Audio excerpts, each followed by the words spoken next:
If you want to be a successful salesperson, and of course to close the deal, the crucial thing is to be in front of your customers at the exact time when they are on the market for products or services.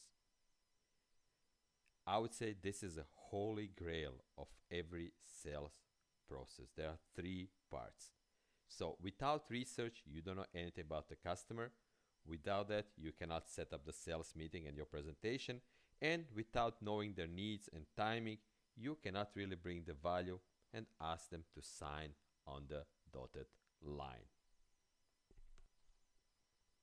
The only thing you can accomplish is to lose a precious time chasing prospects who are not interested in your product or they are not at fit for your products or services at all.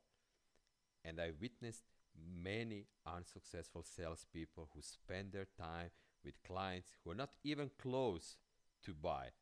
But poorly trained salespersons still reach out to them regularly simply because they're in the pipeline at the stage 1 or 2 and they need to fill their day somehow, and also they need to prove their managers, yes, I called 30, 40 people today. Talking to that kind of prospects is just a waste of your and waste of their time.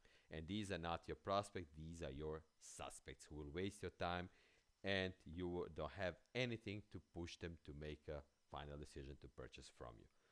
So, trigger events are here to help you differentiate prospects from suspects.